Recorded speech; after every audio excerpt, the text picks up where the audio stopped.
Welcome to AZ TechCast, sponsored by the Arizona Technology Council, with your hosts, Steve Zylstra and Karen Nowicki. AZ TechCast is dedicated to covering innovation and technology in Arizona and beyond. Broadcasted monthly, AZ TechCast invites leading experts to have real conversations about what is happening in the tech sector across the state of Arizona.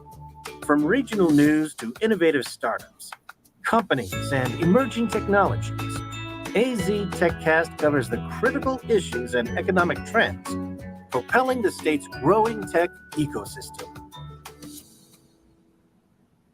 Here we go. In an increasingly digital world, it's critical for business leaders to explore digital transformation or the creation and modification of business processes, culture, and customer experiences to meet changing business and marketing demands.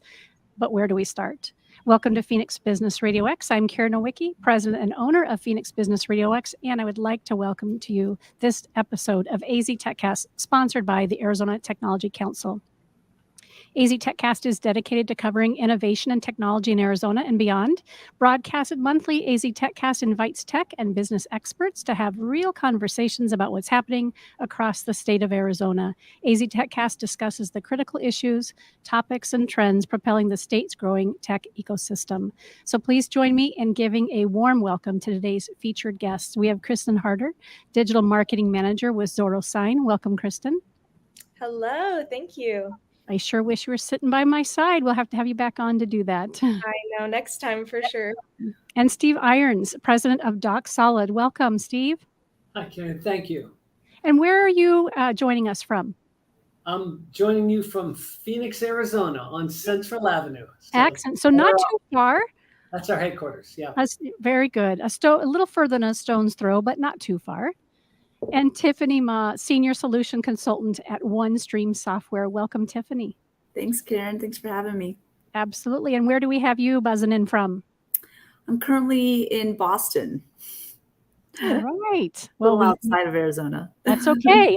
Quite a bit further than a stone's throw. We're happy to have you today. Along with these accomplished digital transformation experts, we also are joined by Steve Zylstra. He's the president and CEO of Arizona Technology Council, and we'll be discussing the innovative technology solutions that are helping companies to reimagine their operational workflows. We have a lot of interesting content to cover, so let's dive in. And before we do that, hello, Steve. How are you? I'm doing terrific. Thanks, Karen. Well, we are excited about today's conversation, aren't we? Absolutely. Very good. So let's kick it off. Steve and I will take turns asking questions. And again, I've encouraged our guests to kind of add on to what everyone is speaking. So we have a well-rounded conversation and a lot of ground to cover. Let's start by having each of you speak briefly to just an opportunity to introduce yourself, the role that you play in your organization, and of course, how your organization fits into the Arizona tech ecosystem. Kristen, would you be willing to start for us? Absolutely. So I am originally from Fort Myers, Florida, and I moved out to Phoenix for school. Went to GCU for a couple of years and then got connected at Zorro Sign, and I've been working there for the last 2 years as a digital marketing manager. And a little bit more about Zorro Sign. We are a multi-chain blockchain digital signature platform, and our headquarters are here in Phoenix, Arizona. Very good. Again, welcome. And what I'd love to do, and we might have said this in the green room, but I was taking a quick break in between shows. We would love for each of you just to jump in instead of Steve or I having to kind of, gatekeep. There might be this awkward pause for a moment, but let's just make it a well-rounded conversation as if we're just, sitting across the table from each other. So I would love to just open it up to either Stephen or Tiffany to introduce themselves next. Go for it, Stephen. I like that. Toss the baton. That's a difficult one. I'm going to let Tiffany go first. Okay. Hi, I'm Tiffany. I am a senior solutions consultant at OneStream. So senior solutions consultant, meaning I'm in the pre-sales side.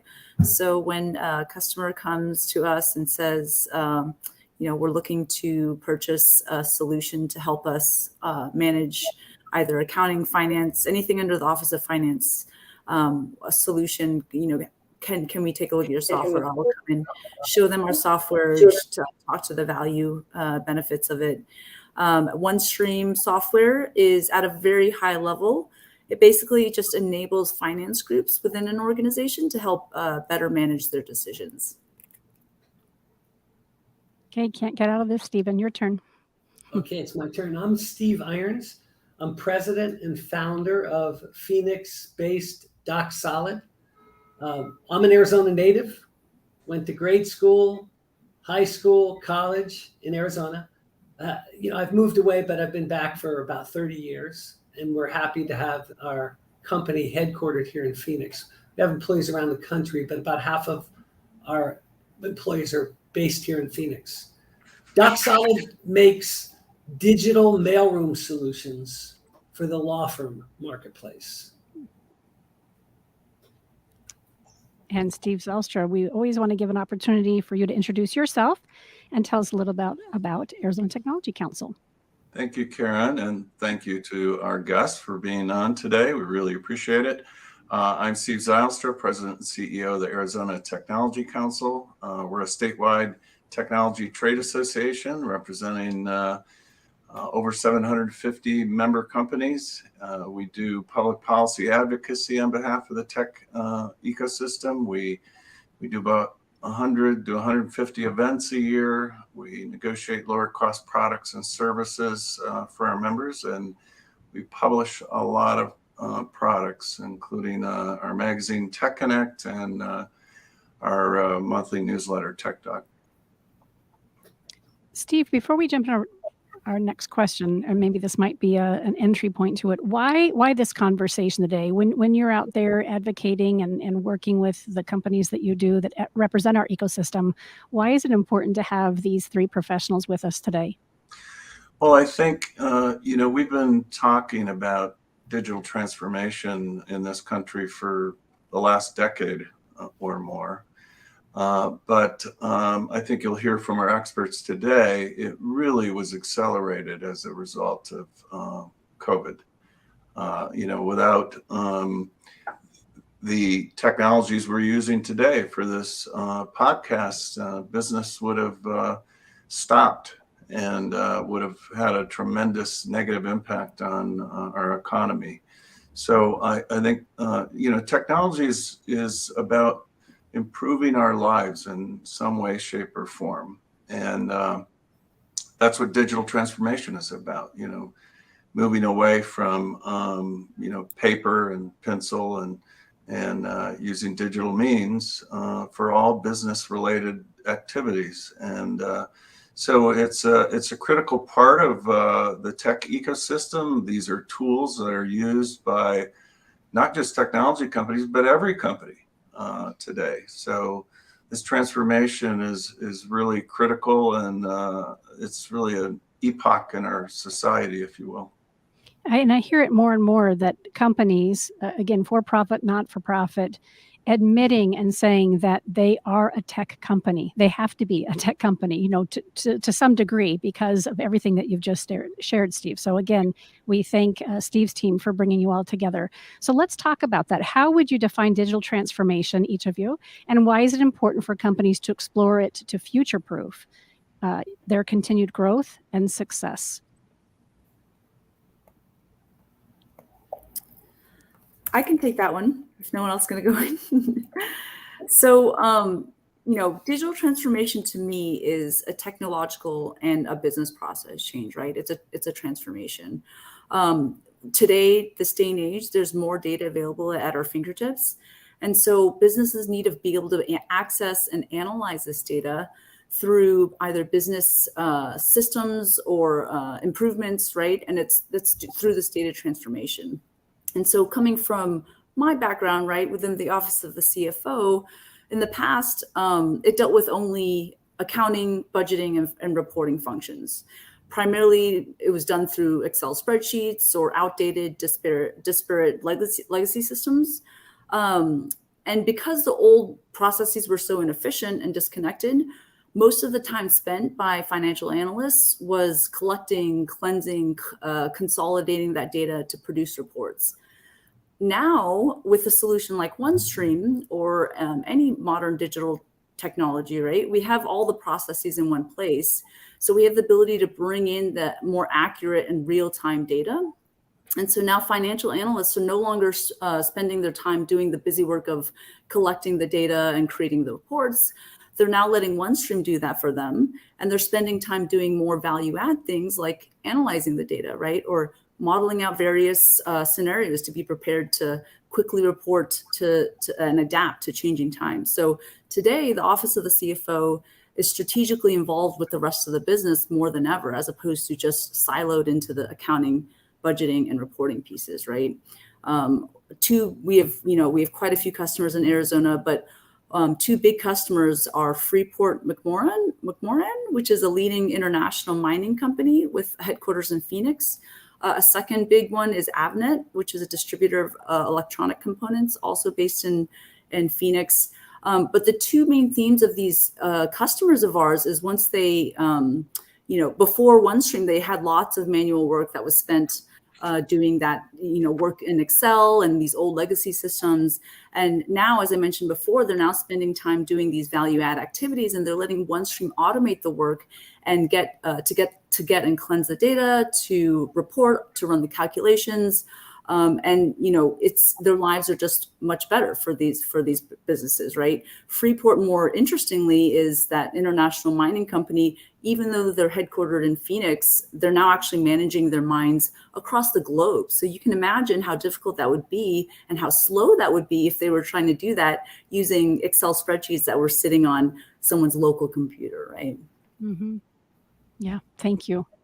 And Karen, you asked about definition for digital transformation. Our businesses have been digital for some time now in most aspects, but digital transformation is just that. It's when you apply the power of digital information to change your business process and to optimize it. You said, explore it to future-proof your business. You just got to do that to be in the future. You've got to be able to apply your digital assets to optimize your organization. So it is transformational. It's interesting that our company, which is really on a foundational level, helps law firms move paper onto their digital platforms. So we often get called digital transformation, but we're really just a small subset, kind of flooring for how that has to happen. And as if we needed a reminder, the pandemic and, work from home movements force-fed optimized digital methods and behaviors on organizations. And now we have a hybrid workplace. It's permanent. And that just, again, forces or emphasizes companies to be able to operate optimally with their digital assets. And so, that's what we help law firms do in our small segment. And just to add to that too, on our side of things, DocuSign, the digital signatures, how we would define digital transformation is moving the key operations from signing, sending, tracking documents from the paper-based to digital. And you're going to get the cost savings that comes with that, as well as the environmental savings. You're reducing your paper intake and your carbon footprint from transporting and bringing paper places to have signatures signed. And so, yeah, I guess I just add on to that. I feel like you guys killed it with the first two answers, but Thank you. If everybody used Kristen's technology, I'd be out of business. So we've got to leave a little bit of paper left for us to do our rudimentary scanning to it. Okay, but that's working out. It's working out just fine though so far. So we mentioned a little bit earlier that the pandemic has really accelerated the movement toward digital transformation. Can you each talk about how you've seen that acceleration in your own environment? Yeah, I can go first again, unless Kristen or Steve want to go. Okay.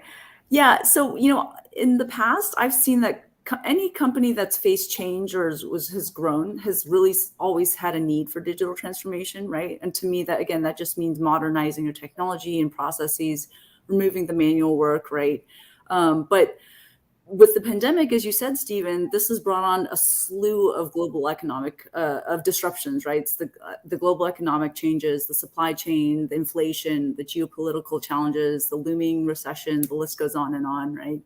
But with all of these forces, I've seen that I think it's become a real wake-up call for organizations that haven't undergone the digital transformation to get to a place where they can adapt and basically navigate through this disruption, right? It's kind of like, to Steve's point earlier, you just kind of have to survive, if not, with digital transformation, especially through the pandemic here. Just to give another example of a customer, McCain Foods, they're not in Arizona, but if you've ever had a McDonald's French fry, you've had a McCain food product. They supply the French fries to them. But during the pandemic, the CFO needed to see his financials on a daily frequency. And so he asked that their current OneStream system be converted to a daily reporting of the company's cash and capital position. So with OneStream, we were able to build a new application and dashboards containing that daily data in just 9 days, right? And so now McCain can monitor their business and make the decisions in real time, which is so critical, right, during the pandemic, because things were just changing all the time. And so I think that's really been the genesis of the need for companies to have this digital transformation in this time of day. Kristen, what have you seen at Zero Sign? I mean, for us, the pandemic, I think, was a big catalyst because businesses, governments, they all switched to home, and then it started, you're working online, you're meeting digitally, and your workflows, creating, editing, signing documents, all also had to go online because you can't meet in person anymore. And actually for ZoroSign, we moved our headquarters over to Phoenix in 2020. So the pandemic was definitely a huge factor in playing into that as well. Yeah, and in our business with large law firms, or big law as it's called, those are our customers, the biggest law firms around the world. Well, they were already in the back half of a decade of digital transformation, but when they all had to go home and work there, you have this dynamic in this particular vertical market that the older attorneys and their partners, so their business owners, they're in the business of creating documents, and part of that cycle goes through paper. They love it. And so for about half the attorney population, they were pretty resistant to digitization exercises. And but when they had to go to home offices, they had to change their behavior. They didn't have a staff around them that could serve them up with a file or schlep a document down the hall. And they already had electronic document management systems in place, and they start to use them. And we saw, was it Churchill that said, "Never waste a good crisis"? Well, this crisis now has taken this non-compliant or harder to adopt portion of the attorney population and made them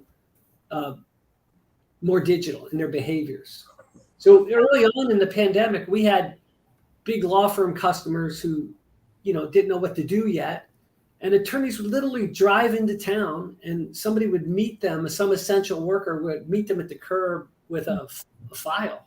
I can't tell you the law firms, but a lot of them, too many of them. And mail, which is what we focus on, is mission critical in a law firm because the courts will send orders that require the law firm to respond within a certain number of days. And clients send mail, and opposing counsel sends mail. It's important. But it was just stacking up on the desks. And then what happened is all law firms have a way to scan, so they kind of cobbled together primitive ways to get scanned email working. But that did a lot of security and governance violations. So it just created this opportunity in this crisis to digitize that last bastion of paper-based operation out of necessity. And now that they have a choice, nobody wants to go back once they can become digital in their mail, integrate it with their other business processes. Nobody wants to go backwards. So you got a hybrid workforce. Some people in on certain days, but just one way to deliver the mail. Used to be in paper at almost every law firm. It's crazy, but now it's digital. As a sidebar, and not intended to go down a rabbit hole, but I have a couple clients who are attorneys, and in this conversation, as it relates to going digital and hybrid, the relationship with the role that they play and the courts, right, who weren't really necessarily prepared, from what I understand, for these the hearings online and those sorts of things. For the attorneys that I know who are very digital savvy and tech savvy, they were like, finally, that we have to force the courts to this place of ease and automation and that sort of thing. So that I think it needs to be another whole show. So we'll pin that one for right now. They're just different lanes, right? Yeah, exactly. In the law community, Mhm. courts are in one lane, attorneys are in one, clients are in one, but they're all running the same race, just in different lanes. Now they're kind of getting lined up. And we have to, because as Steve opened up for us, this digital economy and this need to have every company see themselves through a technological lens is critical for sustainability as a business. We're going to have another question in just a moment. We're going to break for our first shout out to Arizona Commerce Authority, who is AZ TechCast 2022 innovation sponsor. Let's pause for a word from Arizona Commerce Authority. Our streamlined pro-business approach helps you achieve more by putting less between you and future success. Less red tape, lower taxes, less distance separating you from the tech leaders of tomorrow. This innovative ecosystem will supply your business with tools and resources to compete in the 21st century and beyond. But your future is more than just business success. In Arizona, the lifestyle you want is at your fingertips. Explore cities known for their Southwest heritage and modern vision. Enjoy beautiful scenery and endless outdoor activities on land, water, or snow.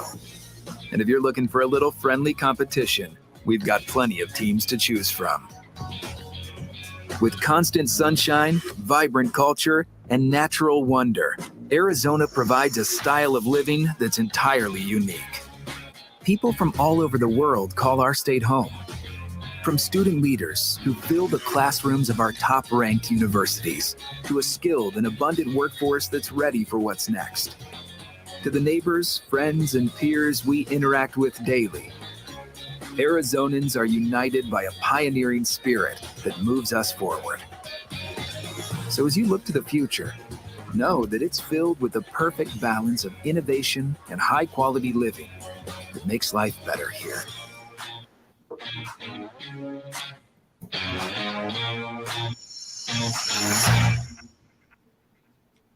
Steve, you talked a little bit about the old guard and the resistance to change. The great thing is that the generation, say, that's coming out of college now, doesn't have to transform, right? They're all digital, and so it's really exciting to see the next generation push the old guard along in this process.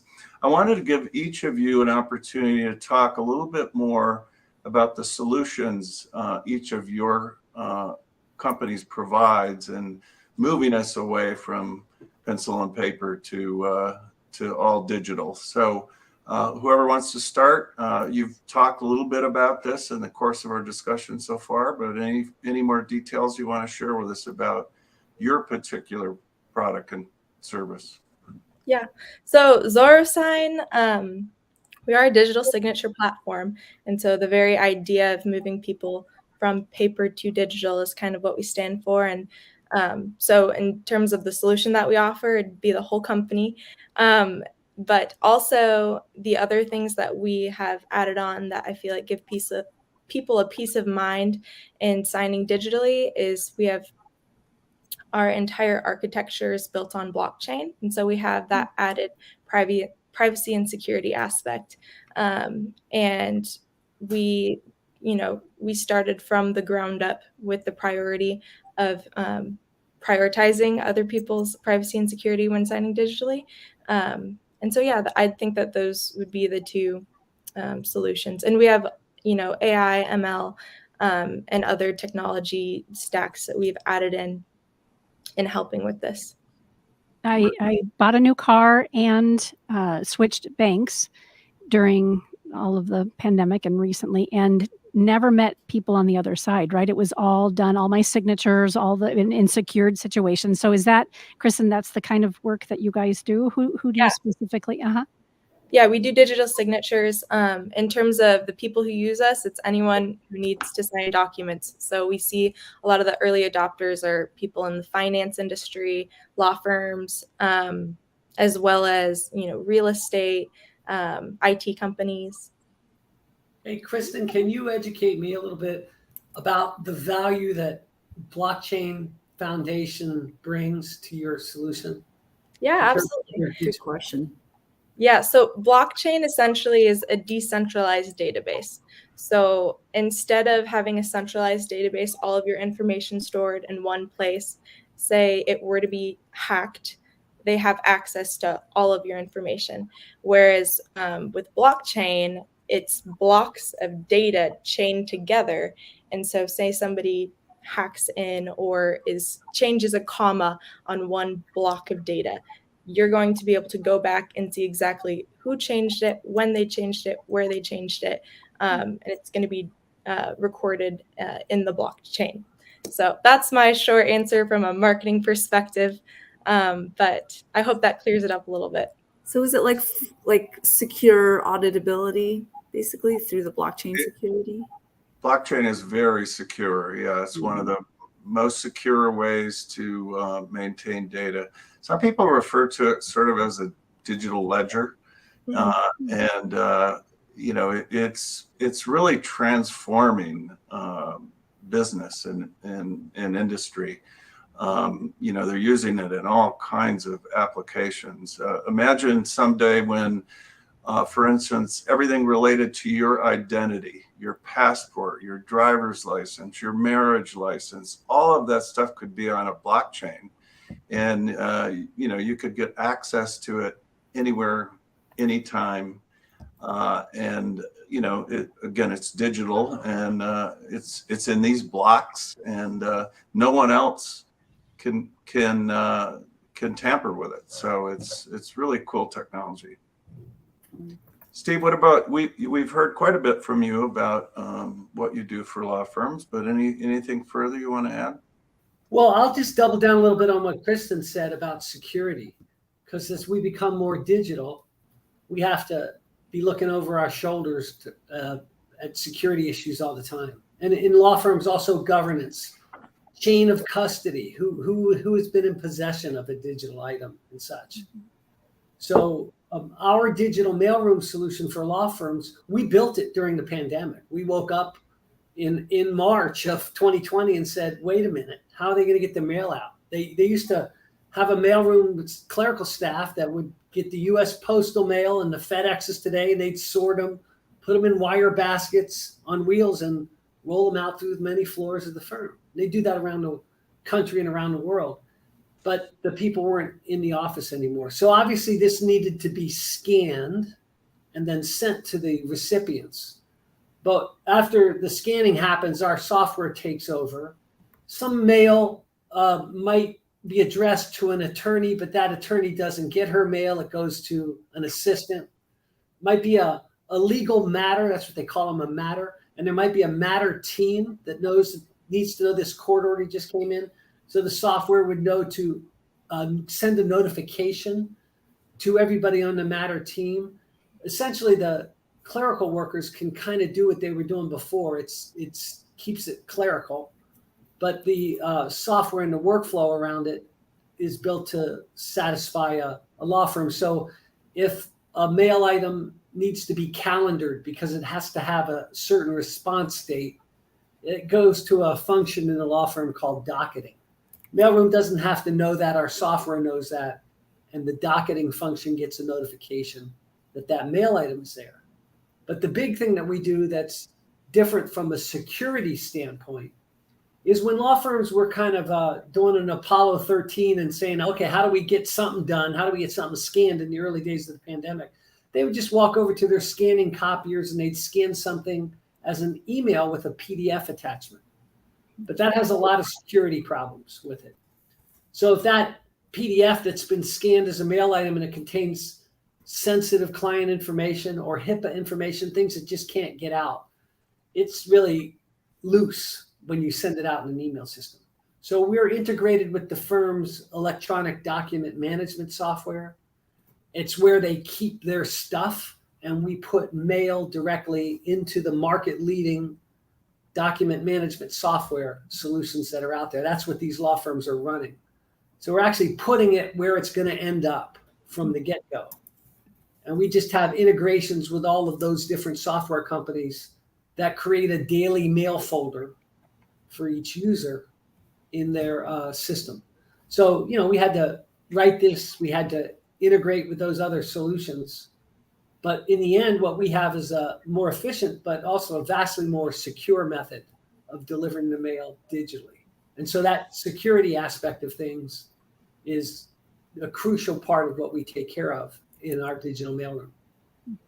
I don't know if any of you have opted in for this, but the U.S. Postal Service uses a technique where they scan everything, and I get an email every morning that shows me what mail is going to be in the mailbox. And if you're waiting for something important or whatever, it's useful. So I love it. Yep, same. Very useful.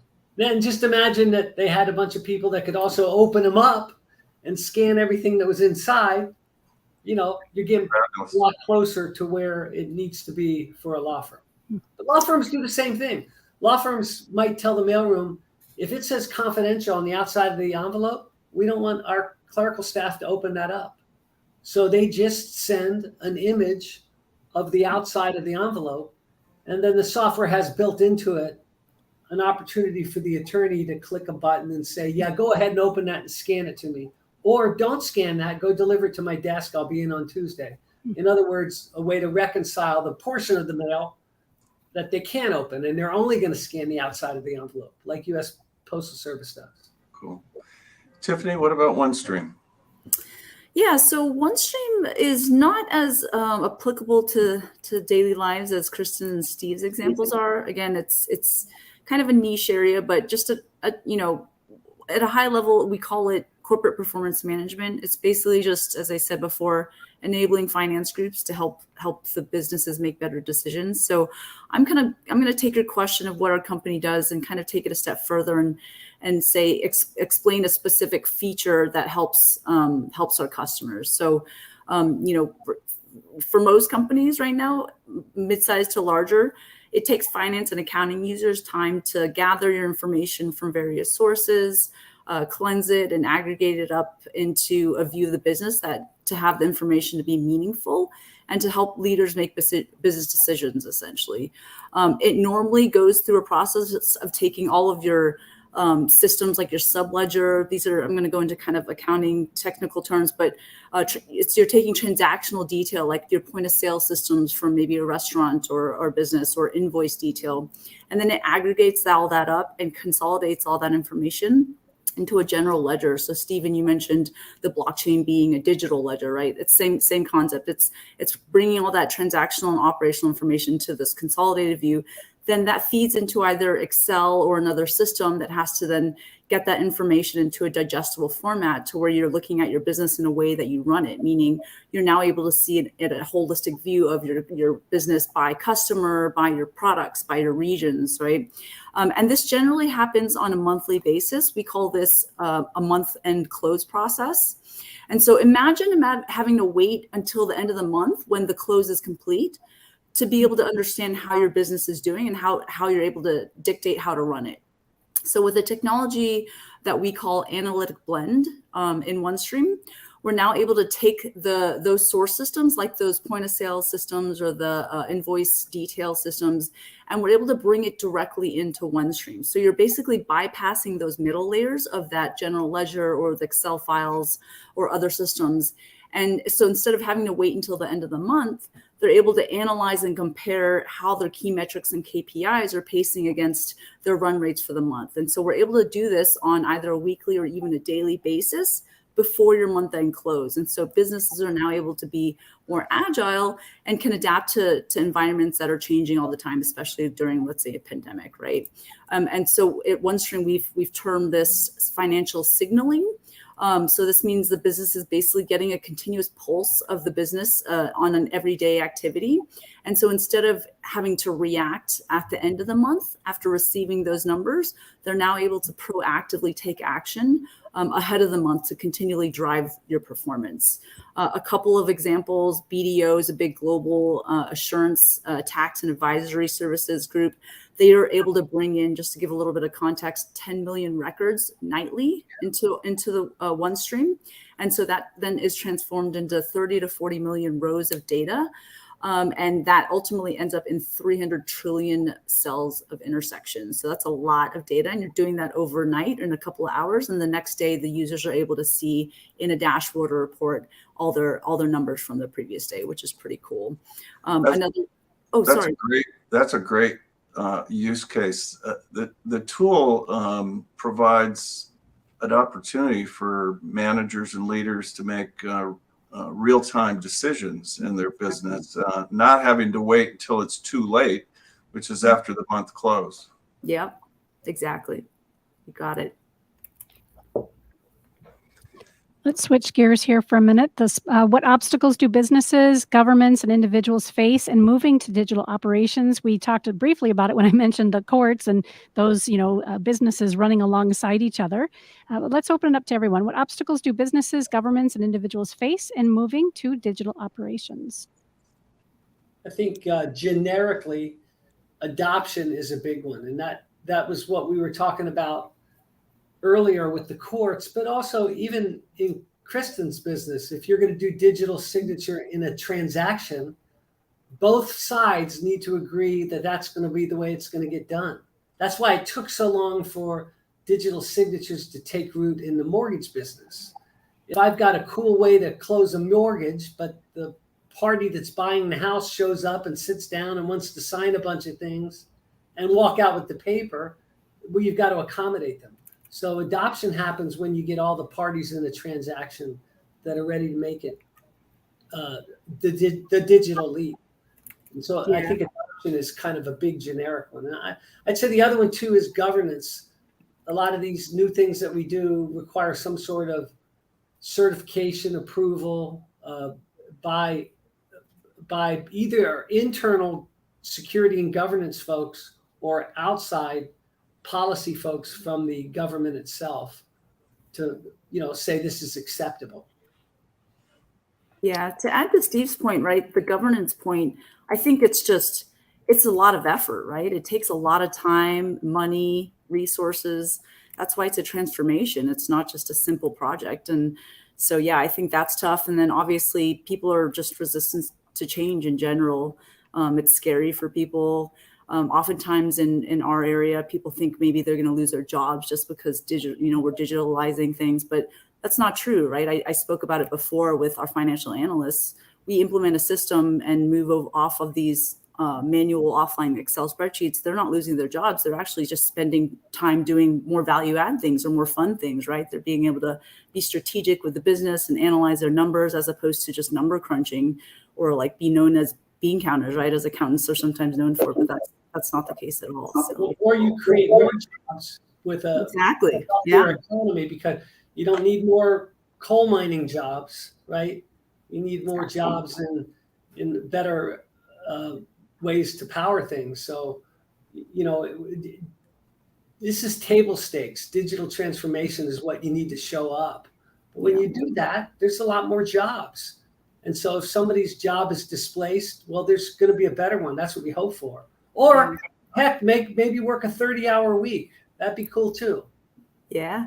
Kristen, anything to add to that? Yeah, I mean, at ZaraSign, I feel like one of the biggest obstacles holding people back from taking that step into digital transformation and kind of going off of what Steve was saying is adoption, but taking that a step further is people have security concerns and they're worried that their information, since it's digital, since it's online, it's accessible to people. And while, ZaraSign can't claim to be hack proof. I don't believe anybody can claim to be hack proof. We at least provide a solution, and you'll hear me probably say it again, built on blockchain, that gives that added peace of mind to businesses and individuals signing digitally. By the way, Steve, I redid my mortgage before the interest rates went up, by the way, sort of at the floor. And I did it all just like Karen's transaction with her car. I did it all online, never met anybody. And it was a very smooth process. You sort of upload everything to a portal and they go through it and send you the paperwork and you're done. It's pretty cool. I sold my house during this recent period, same thing. But I remember the last time I did it, it was a signing ceremony. So what I like to watch, what I think is a fascinating place to watch, is how you sign your check and get your receipt in a restaurant. I love watching that. Europe is way ahead of us, and they would bring the devices to the table and have everything you need. You could do it all there. But in America, again, because there's got to be readiness to accept that kind of transaction on both sides, it just has taken longer. But you watch your restaurants as they become more automated in the way you're going to sign for your check. And there's still a great diversity out there, but certainly the momentum's in one direction. Even my favorite restaurants that I go to, I've watched them kind of switch back and forth between, bringing it to the table, not, and I've never asked, but I'm very curious about, that transition for them and what kinks are they trying to work out? Well, we're talking about digital transformation. So the way they sign for a check is just a piece of it. But once you've got that device, now the wait person can take your order on that device. Yep. It can all be centralized, both in the accounting office and the kitchen. So that's probably why you see them swapping them out too, because the pace of advancement and how that technology platform extends throughout the operation of the restaurant is fast. And it's not just about getting a check signed anymore. I just had digital transformation. And you use a scanner on your phone for the menu. Yeah. You don't need menus anymore. I hate that. Right. And then I just took this a step further in my mind. We're probably not too far off from the time that when we're looking at the menu, we're placing our order, because, places like Panera and those sorts of places are doing this already. Then if we're talking about stakeholders and vendors, there's also an opportunity, real time, knowing what else needs to be ordered, because the systems, as you've all spoken about, are now all part of it. And it's mind blowing as to the possibilities that we have.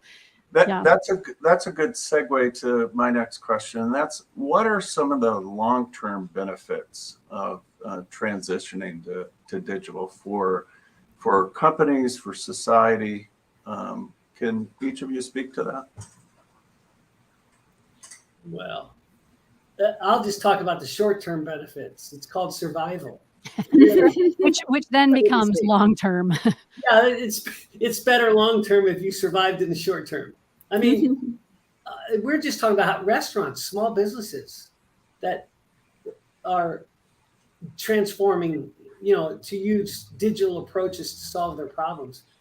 You just aren't going to survive if you do it any other way. So I'm not smart enough to figure out how you could. Anyway, I think it's just a matter of survival. I would say just to help long-term benefits with efficiency and effectiveness, right? It goes back to table stakes, Steve's point, right? But you want to be able to run your business efficiently, and you do that through digital transformation, in my opinion, right? A kind of more practical example is, one of the biggest costs for any organization is labor.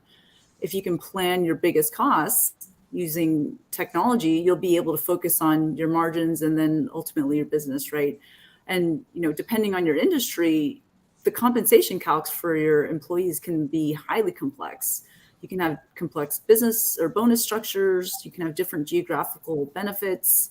And if you don't have the systems and processes in place, you can't plan efficiently for your employees. And then, it's trouble. So that's my thought. Yeah, and then also cost savings, not having to use paper, storage, transportation of paper. copying, printing, everything that comes along with it, as well as sustainability. Just in the long term, saving trees and signing digitally. Yeah, I think, bottom line issues are critical, right? This is all about efficiency and effectiveness, but I also see it particularly for this next generation to happier employees, right? Because you're not doing all these mundane things that are drudgery that we all used to have to do because they're being done electronically. So it seems like that's helpful. Are there, we're the Arizona Technology Council. Are there technology trends that are influencing or accelerating this evolution of digital transformation? Well, we talked about, I think Tiffany's and Kristen's business is accelerated by the ability to manage big data, apply blockchain to it. 10 years ago, some of these things were in a lab, and now they're almost commoditized, the ability to tap into them. So I don't know, it's just like we got critical mass to be able to do this now. Yeah, I would say connectedness is kind of accelerating. I mean, we talked about, right, the shift to remoteness, remote work. Steve talked about the restaurant example, right? Like it's not just about the signature anymore. Now it's passing to the different systems. And, now it's, the Zoom or team meetings and you just need the systems in place to talk to each other and that there's less need for manual intervention. So I think the need for connectedness is really driving it too. Yeah, and like Steve mentioned, blockchain technology, I think, and specifically the business application of blockchain, because I think the word blockchain kind of gets lost in the crypto world when you say it, and just educating people about the business application of blockchain, I think, is going to help propel digital transformation and the continued trends within it. So and I agree about working from home. I mean, that's here. We're transformed on that. I don't think the new normal's clear to everybody yet because we haven't had normal time yet. But there's no way we're going back into those tall buildings in Manhattan for 5 days a week anymore. Yeah. So the digital infrastructure, the digital solutions, that's what's going to let human beings work the way they want to as it settles out between working in an office and working from home. That's what that's what's going to help enable it. Steve, we're transitioning our space on Central, just south of Thomas, to an event facility, taking out all the offices and, Wow. creating a big board room so we can have board meetings there. And we're going to do events there because all of us now work from home and it works perfectly. Well, we're neighbors, Steve, on Central. I'm down across from Durant, so I'll come to your events. Well, we're across from Durant's, right across the street. Wait, are you at 2600? We're at 2800. We're at the next building. I'm at 2600. I So love it. That's pretty cool. keep the music down at those events. Right. I'm trying to get some work done here. We've got about 10 minutes left. And as we always say, we could, do another hour or two with you all. Before we ask the next question and begin to kind of round out our conversation, I want to make sure that we give proper shout out to our 2022 Tech Advocate sponsor, JDH Insights. Let's hear from them now. Thank you, JDH Insights, for being our 2021 Tech Advocate sponsor. A leader in coaching and executive development, JDH Insights is committed to helping organizations cultivate and leverage their most important and complex asset, their humans. Visit jdhinsights.com to enhance leadership and improve team dynamics to take your business to the next level. I think I just got a heads up from our producer. Did we say 2021 on there? I think we need to update those. Is that right, Daryl? Yeah, we need to update those sponsorship spots. Well, good to know now that we're halfway through the year. I love it. But and we're grateful for both sponsors being with us that long, right, Steve? Yes, absolutely. Yeah. By the way, I wanted to mention one of the things that it seems so archaic to me that we still exchange dollars and coins, right? We Barely. already have digital currency, and the idea that we have to, give dollar bills or tens or 20s and change to people just seems so archaic. That needs to move all digital as well. And of course, we're moving in that direction. Are there any companies in Arizona or I guess outside Arizona that are really taking the lead in digital transformation that you all admire?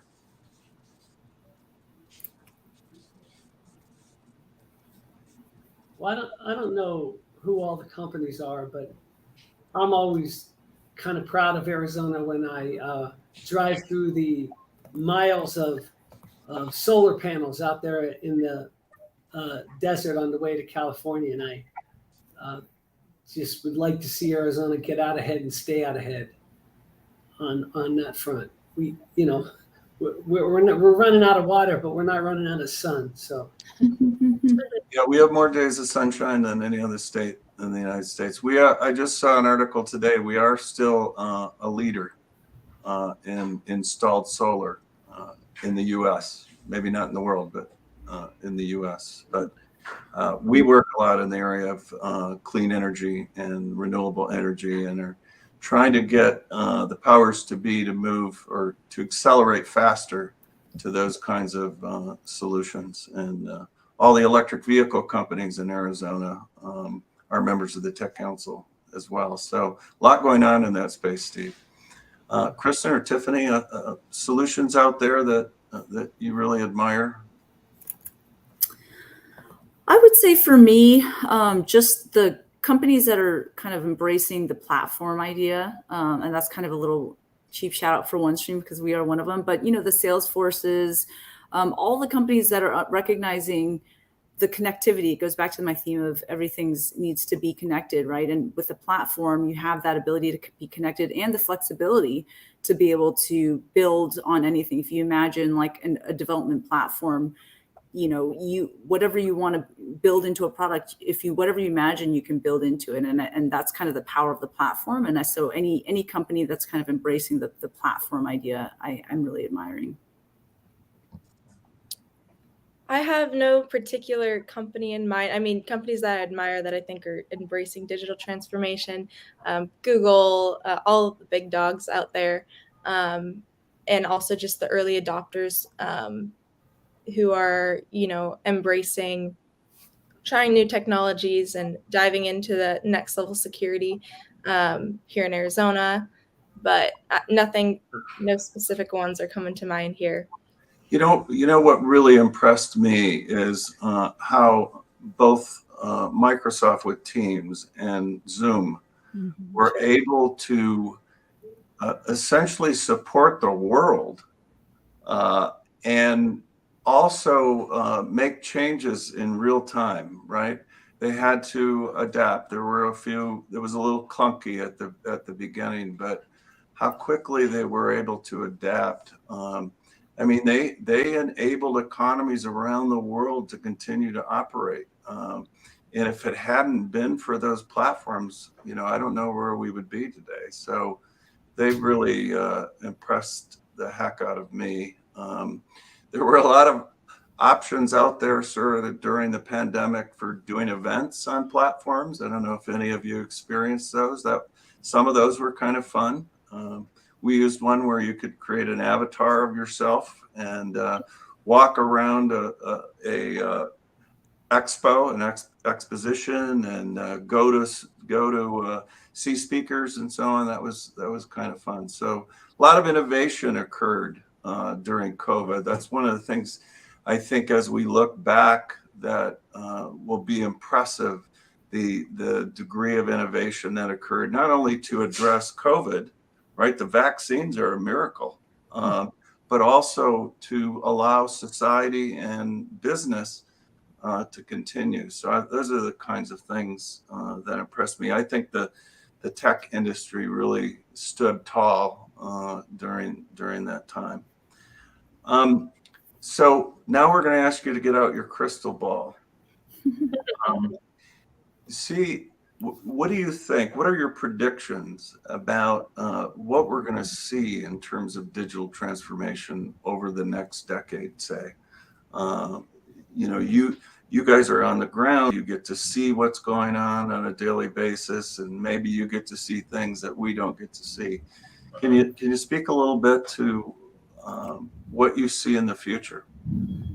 So for ZoraSign, we consider ourselves a Web3 technology, and just the very concept of Web3 technologies coming into our world and transforming it digitally. That's one trend that I predict would be very present in the next decade. Yeah, I think I agree with Kristen. I also think AI ML is going to be big, and it's going to get big quickly, right? We are in the age of data, so the more data, the more the technologies need to keep up with the ability to process, cleanse, report on that data. Again, shameless plug for OneStream. We have a machine learning product called Sensible Machine Learning. But the idea here is you're able to create a more accurate forecast for your business by taking out human bias, adding in machine learning or statistical models. But ultimately, the goal is to help with the downstream processes, right? Yes, you get an accurate forecast, but for the downstream processes of labor planning or supply planning or inventory planning, right? If you think about one of our customers is a grocery store, you'll have less waste. Oh, I think there may have been a glitch. Sorry. A little bit. And You're back. Okay, sorry about that. Just giving a real life applicable example of if you have let's say $1 billion company and we saved 1%, we gave 1% improvement in your forecast, that's still $10 billion, right? And that could equate to excess inventory that you could take off your balance sheet. One of our customers, Polaris, is a manufacturer of off-road vehicles, so ATVs, UTVs, snowmobiles. We had them go through, use Sensible Machine Learning, and they saw an improvement of their forecast accuracy in the double digits, which is really impressive. So I really think AI ML is going to really change the game. I think that Tiffany used the word earlier, platform. I think that power of platform companies, the power of platforms is going to become a big factor. I mean, Amazon is going to get into food business, Microsoft, Google going to get into healthcare business. But the strength is from these digital platforms that they're able to leverage. And when they own them, it's monolithic in some ways. But probably, like it's always been, the opportunity for the smaller companies will be to build solutions that tap into those platforms. But I think the notion of a platform that houses these powerful digital transformational capability sets it's going to be what new massive companies look like. And, the next Microsoft is out there doing that right now. We still don't know who they are yet. A couple of years ago, I had the opportunity to both meet and listen to Mark Cuban speak when he was in town. And he had just finished reading AI for Dummies. And he basically said that every business owner in the world, small, medium, and large, needs to understand AI and how to leverage it in their business, because it's going to transform businesses in a way that we can even comprehend right now. So, and again, it will be about taking drudgery out of the work processes, right? Because AI is really replicating what typically would have been a human process. It's not a robot walking around. It's really just replacing something that humans used to do that was onerous. And so I think that's my prediction, is that AI is going to change everything. Imagine a platform company that could actually offer up AI in ways that it could solve small business problems through English language requests. I mean, Google does that now. Google punches a hole in the internet, lets you ask it a question. And a few years ago, we thought that was an outrageous idea, but that's, you do now. You punch a hole in the internet, ask it a question, and it's got an answer for you. Right. Yeah. Imagine you could do that with, well, of course, Google's got a little AI behind that as well, but Yeah, they do. universally applicable AI would be amazing. Karen, you want to take us home? Yeah, so good. I really, I know Steve and I both appreciate each of you deeply, and I'm sure our listeners are blown away by the wisdom and really the communities and the businesses and industries that you serve. So thank you again for making time for us, and appreciate the camaraderie and the opportunity to ask questions of each other as well.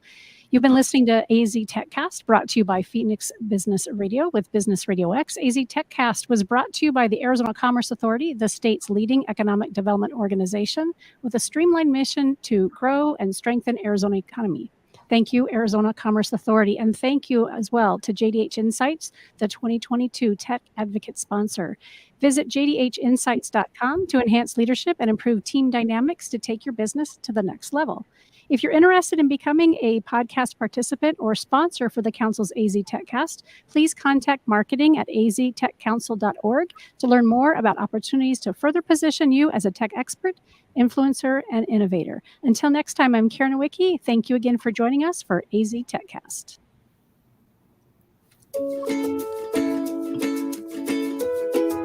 Thank you for joining us for this episode of AZ TechCast with Arizona Technology Council, featuring leading tech and business experts that help influence and shape our great state and the industries they serve.